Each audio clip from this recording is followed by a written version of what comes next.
Hi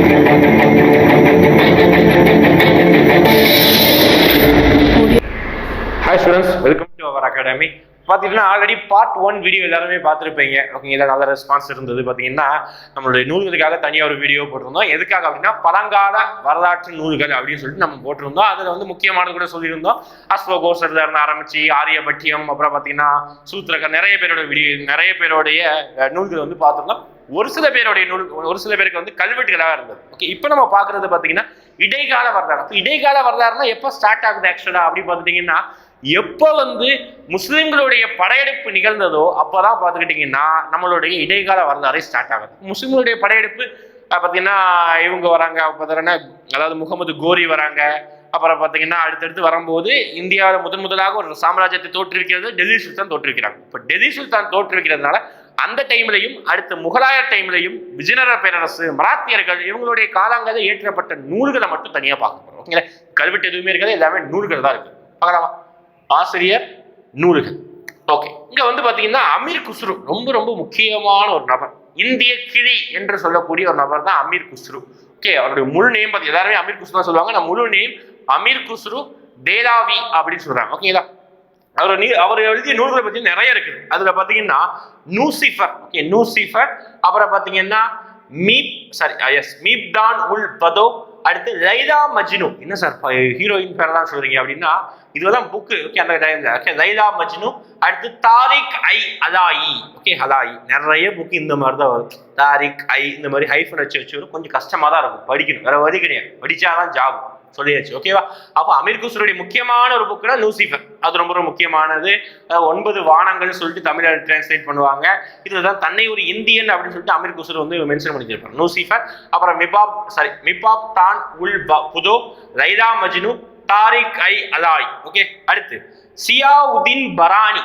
okay, சியாவுதீன் Barauni, அதாவது அவருடைய நேம பரானி அப்படின்னு சொல்லுவாங்க. ஓகே, நிஜமா வந்து ஒரு சில இடங்கள்ல மென்ஷன் பண்ணி பரானிங்கிற நேம் மட்டும் தான் இருக்கு. பரானி எழுதிய நூல் பார்த்தீங்கன்னா தாரிக் இ பெரோஷாஹி அப்படின்னு சொல்றாங்க. அதாவது ஃபெரோஷா துக்ளக் உடைய நூல் தான், அவரை பற்றி சொல்லக்கூடிய ஒரு நூல் தான் பார்த்தீங்கன்னா பரானி ஏற்றிய தாரிக் இ பெரோஷாஹி. இப்படி வந்து இந்த மாதிரி ஒரு டைட்டில் தாரிக் இ இந்த மாதிரி வந்தாலே பார்த்துக்கிட்டீங்கன்னா ஒரு நபரை பத்தி எழுதக்கூடிய பயோகிராஃபி. ஓகேங்களா, பயோகிராஃபி. அடுத்து பாபர் அவரை பற்றி அவரே ஒரு நூல் எழுதி கொண்டார். அதுக்கு பேர் வந்து துஸ்கி ஐ பாபரி. ஓகே, பாபர் அவரை பற்றி அவரே எழுதி கொண்டார், துஸ்கி ஐ பாபரி. ஓகே, அடுத்து ஜஹாங்கீர் அப்படின்னா துஸ்கி ஐ ஜஹாங்கரி. இவரும் அவரோட ஆட்டோ பயோகிராஃபி சொல்றாங்க, அவரே எழுதிக்குவார். ஓகே, ஜஹாங்கீரை பற்றி எழுதக்கூடியது துஸ்க் ஐ ஜஹாங்கிரி. அடுத்து குல்தான் பேகம். இவங்க பார்த்துக்கிட்டீங்கன்னா ஹுமாயூனுடைய, அதாவது பாபருடைய மகள் தான் பாத்தீங்கன்னா குல்தான் பேகம். இது ஒரு பெண்மணி. ஆண் நினைச்சக்கூடாது, ஒரு பெண்மணி. இவர் இயற்றிய நூல்கள் யாரை பற்றி எழுதியிருக்காங்க அப்படின்னா அவருடைய அண்ணன் ஹுமாயூனை பத்தி எழுதியிருக்காங்க. அதனால ஹுமாயூனை போற்றக்கூடிய ஒரு நூலா இருக்கிறனால அந்த நூலுக்கு பேர் என்ன இருக்குது, ஹுமாயூன் நாமா அப்படின்னு சொல்றாங்க. ஓகேங்களா, குல்தான் பேகம், ஹுமாயூன் நாமா. இதெல்லாம் ஈஸியா இருக்கு. ஜஹாங்கீர் அப்படின்னா துஸ்கி ஜஹாங்கீர், அது நேம்லயே முடியுது. ஒரு சில ஹுமாயூன் நாமா ஆப்ஷனல் ஹுமாயூன் தான், ஹுமாயூன் போட்டக்கூடாது. அவருடைய தங்கச்சி நூல் தான் என்னது, குல்தான் பேகம். அடுத்து அபுல் பசத், அதாவது அக்பரோட அவையில இருந்த ஒரு முக்கியமான ஒரு நபர்னா அபுல் பசத். ஓகே, அவர் எழுதி பாருங்க ஐனி அக்பரி, அப்புறம் வந்து அக்பர் நாமா. அடுத்து ராமாயண பகவத்கீதையுடைய மொழிபெயர்ப்பு எந்த மொழியில பெயர்த்திருப்பாங்க, சமஸ்கிருத மொழியிலிருந்து பாரசீக மொழிக்கு பெயர்த்திருப்பாங்க. இந்த அளவுக்கு பாருங்க, ஹிந்து நூலா வந்து ஒரு முஸ்லீம் மொழிக்கு வந்து கன்வெர்ட் பண்றாங்க. எந்த அளவுக்கு வந்து அந்த டைம்ல வந்து அக்பர் வந்து ஒரு மதச்சார்பின்மை வந்து பின்பற்றி இருப்பாரு பாத்துக்கோங்க. ஓகேங்களா, அப்ப அபுல் பசல், ஐனி அக்பர், அடுத்து அக்பர் நாமா. நெக்ஸ்ட் மாலிக் முகமது ஜெய்சி அப்படின்னு சொல்றாங்க. இந்த நேம் எங்க நம்ம கேள்விப்பட்டிருப்போம், ஒரு படமே வெளிவந்திருக்கு இவர் எழுதிய நூல் வச்சுதான். ஓகே, பத்மாவத். ஓகே, பத்மாவதின்னு ஒரு படம் வந்து கேள்விப்பட்டிருப்பேன், நிறைய கான்ட்ரவர்சிக்குள்ளானது. ஓகே, தீபிகா படுகோன் நடிச்ச ஒரு படம். பார்த்துட்டீங்கன்னா அவர் அதை பற்றி அந்த ஒரு கதைகளை பற்றி எழுதக்கூடிய ஒரு நூல் தான் பார்த்தீங்கன்னா பத்மாவத். அதனுடைய ஆசிரியர் தான் மாலிக் முகமது ஜெய்சி. பத்மாவத் அப்படிங்கிற ஒரு சம்பவம் எப்போ நடந்தது அப்படின்னா முகமது அதாவது இவருடைய முகமது கில்ஜி அவருடைய டைம்ல தான் நடந்ததுதான் இந்த பத்மாவத். நெக்ஸ்ட் இனாயத் கான். ஓகே, நம்ம வந்து கேஜிஎஃப் படத்துல இனாயத் அலி அப்படின்னு சொல்லிட்டு நம்ம படிச்சிருப்போம். இங்க வந்து இனாயத் கான். ஓகே, இனாயத் கான் அவர் யாரை பத்தி இருக்கா அப்படின்னா ஷாஜகான் நாமா அப்படின்னு சொல்லிட்டு புக் இருக்கு. ஷாஜகானை பத்தி சொல்லக்கூடியது இனாயத் கான், ஷாஜகான் நாமா. அடுத்து அப்துல் ஹமீத் லஹோரி. ஓகே, இதுல வந்து முக்கியமான ஒரு நேம்னா லஹோரி, அதுதான் முக்கியமானது. அப்துல் ஹமீத் லஹோரி, பாதுஷா நாமா. ஓகே ஸ்வீட் நேமா வருதா? எஸ் ஆமா. ஓகே பாதுஷா நாமா. அடுத்து அப்துல் லஹோரி. அடுத்து அப்துல் ஹமீத். இதெல்லாம் ரொம்ப கஷ்டமா தான் சார் இருக்கு. என்ன சார் ஒண்ணுமே புரிய மாட்டேங்கிற வர வழி இதை படிச்சுதான் ஆகணும் சொல்லிட்டேன். இதை ஸ்கிப் பண்ணிட்டீங்கன்னா ஒரு மார்க் போச்சுன்னு நினைச்சுக்கோ. பயம் இருக்கணும், பயம் இருந்தால் தான் படிக்க முடியும். அடுத்து மின்கஜ் உத்தீன் சிராஜ் அப்படின்னு சொல்றாங்க. இது வந்து ஆசிரியர் பேர். இதெல்லாம் புக்கு பேர் நினைச்சாங்க. மின்கஜ் உத்தீன் சிராஜ் என்ன நூல் எழுதிருக்காங்க? தபகத் ஐ நஸ்ரி. ஓகே தபகத் ஐ நஸ்ரி. ப்ரீவியஸ் இயர் நிறைய கொஸ்டின் கேட்டிருக்காங்க. ஓகே தபகத் ஐ நஸ்ரி. அடுத்து ஹசன் உன் நிசாமி, அதான் ஹசன் நிசாமின்னு சொல்லுவாங்க. இவர் எழுதிய நூல் எப்படி பார்த்தீங்கன்னா குத்புதீன். ஓகே குத்புதீன் இல்ல, குத்புதீனை பற்றி சொல்லக்கூடிய ஒரு நூல் தாஜ் உல் மாசீர். ஓகே தாஜ் உல் மாசீர் ஹசன் நிசாமி எழுதிய நூல். ஓகே குத்புதீன் வந்து ஹசன் நிசாமி ஆதரித்தார் அப்படின்னு சொல்லிட்டு ஒரு பாயிண்ட் இருக்கும். அவர் எழுதிய நூல் வந்து தாஜ் உல் மாசீர் மஹாசீர். அடுத்து ஆன் உல் மாக் முல்தானி. ஓகே ஆன் உல் மாக் முல்தானி அவர் எழுதிய நூல் பார்த்தீங்கன்னா முன்ஷத் ஐ முஹரு. ஓகே முன்ஷத் ஐ முஹுரு. ரொம்ப வாய் நுழையாத பேரா தான் இருக்கும், வேற வழி கிடையாது. ஓகே அடுத்து இப்போ கொஞ்சம் பழக்கமான நேம் தான் வருது பாரு, கிருஷ்ணதேவராய. ஓகே அதாவது விஜயநகர பேரரசுடைய ஒரு முக்கியமான மன்னர் கிருஷ்ணதேவராயர் எழுதிய நூல்கள் பாருங்க.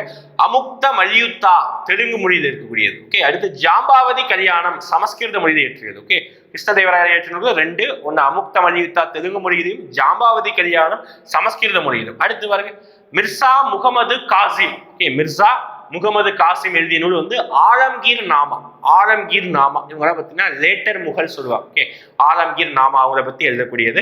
அடுத்து கங்காதேவி, அதாவது மதுரையை வந்து விஜயநகர பேரரசுல இருந்து ஒரு நபர் வந்து படையெடுத்து குமார கம்பனா வந்து படையெடுத்து மதுரை வந்து கைப்பற்றி இருப்பார். அதனால அவரை பற்றி போற்றக்கூடிய ஒரு நூல் மதுரையை படையெடுத்தனால அந்த நூலுக்கு என்ன பேர் வச்சிருக்காங்க அப்படின்னா மதுரை விஜயம். ஓகே மதுரா விஜயம். அதுதான் அதை எழுதியவர் குமார கம்பனாவுடைய மனைவி கங்காதேவி. ஓகே அடுத்து பாருங்க கபீர். ஓகே கபீர் குருநானக் இவங்களா பார்த்துக்கிட்டீங்கன்னா மராத்தா டைம்ல வாழ்ந்த பக்தி இலக்கிய குருக்கள். ஓகேங்களா இவங்க கபீர் எழுதிய நூல் பார்த்தீங்கன்னா இது வந்து ஒரு தொகுப்பு நூல் தான். ஓகே இது நூல் சொல்றது தொகுப்பு நூல் தான், நிறைய போதனைகளுடைய தொகுப்பாக தான் இருக்குது.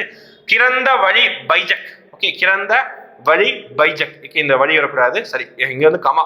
கிரந்த வழி ஒரு நூல், பைஜக் தனி ஒரு நூல். ஓகே கபீர் ஏற்றிய நூல் ரெண்டு, ஒன்னு கிரந்த வழி இன்னொன்னு பைஜக். அடுத்து குருநானக்குடைய போதனைகளை வந்து எப்படி தொகுத்து வழங்கியிருக்காங்கன்னா ஆக்சுவலா குருநானக் இயற்றிய நூல் கிடையாது இது. குருநானக்குடைய போதனைகள் எந்த நூலா தொகுத்து வழங்கியிருக்காங்க அப்படின்னா கிரந்த சாஹிப் அப்படின்னு சொல்றாங்க. ஓகேங்களா இப்போ நீங்க என்ன கமெண்ட் செக்ஷன்ல மென்ஷன் பண்ண போறீங்க. கிரந்த சாஹிப் எந்த மதத்தோடைய ஒரு புனித நூல் அப்படின்னு. ஹிந்து மதத்திற்குன்னா பகவத்கீதை, இஸ்லாம் சரி முஸ்லிம் கிறிஸ்டியானிட்டிக்குன்னா பைபிள் சொல்றாங்களா அதே மாதிரி எந்த மதத்திற்கு கிரந்த சாஹிப் ஒரு புனித நூல் சொல்றாங்க. ஓகேங்களா அப்போ இங்க லாஸ்ட் டைம்ல பார்ட் 1 வீடியோல 16 பேருடைய நூல்கள் வந்து கல்வெட்டுகளுடைய நூல்கள் எல்லாம் பார்த்துருந்தோம். இங்கேயும் இடைக்கால வரலாறுல 17 இது பார்த்துருந்தோம். ஓகே இப்போ முக்கியமானது எது நான் சொல்லிருந்தாமா? முக்கியமானது 17 என்ன பார்த்துருக்கோம். முக்கியமானதை பொறுத்த வரைக்கும் அமீர் குஸ்ரு ரொம்ப ரொம்ப முக்கியமானது. அடுத்து பாபர் ஜஹாங்கீர் ரொம்ப படிச்சா ஈஸியா புரியுது. பரானியும் ரொம்ப முக்கியம் தான், பரானியும் கேட்டிருக்காங்க. குல்தான் பேகம் அபுல் பசல் முக்கியம். ஓகே குல்தான் பேகம் அபுல் பசல் முக்கியம். அடுத்து லஹோரியோடைய புக்கு முக்கியம், லஹோரியோடைய புக்கு. அடுத்து ஹசன் நிசாமி ப்ரீவியஸ் இது கேட்டிருக்காங்க, அது முக்கியம். அடுத்து வந்து கிருஷ்ணதேவராயா கங்காதேவி. ஓகே இவங்க தான் வந்து ரொம்ப ரொம்ப முக்கியமானது. ஓகே அதை மட்டும் படிக்க கூடாது, எல்லாம் படிச்சுக்கணும், ரொம்ப முக்கியமானதுன்னு சொல்லிட்டு. ஓகே அப்போ நூல்களுக்காக 2 வீடியோ ஓகே போட்டாச்சு, முடிச்சாச்சு. மொத்த எல்லா நூலையும் படிச்சு முடிச்சாச்சு. ஒரு சாட்டிஸ்ஃபேக்ஷன் இருக்கும் படிச்சாதான். இதுதான் படிக்கிறது கஷ்டமா தான் இருக்கும். உட்காந்து பார்க்கணும், டெய்லி அந்த விஷயத்த பேசணும், டெய்லி அந்த விஷயத்த பார்க்கணும், எங்கேயாவது எழுதி வச்சு பார்க்கணும், ஃப்ரெண்ட்ஸ் கிட்ட பேசும்போது அதை டிஸ்கஸ் பண்ணணும். சும்மா நம்ம மட்டுமே மைண்ட்குள்ள வச்சிருந்தா அது வந்து மைண்ட்குள்ள மட்டுமே தான் இருக்கும், வந்து அது ஆன்சரை வெளியே வரும். அப்போ நிறைய விஷயங்களை பக்கத்தில் இருக்கவங்களோட ஷேர் பண்ணிக்கணும். நிறைய விஷயம் திருப்பி அதை பேசும்போது திருப்பி கேட்கும்போது மட்டும்தான் அது மைண்ட்ல ஸ்டோர் ஆகும். ஓகேங்களா இப்போ 2 இலக்கியமே பார்த்து முடிச்சாச்சு. முழுசா படிச்சுன்னா ஒரு கொஸ்டின் கன்ஃபார்ம். ஓகேங்களா தேங்க்யூ.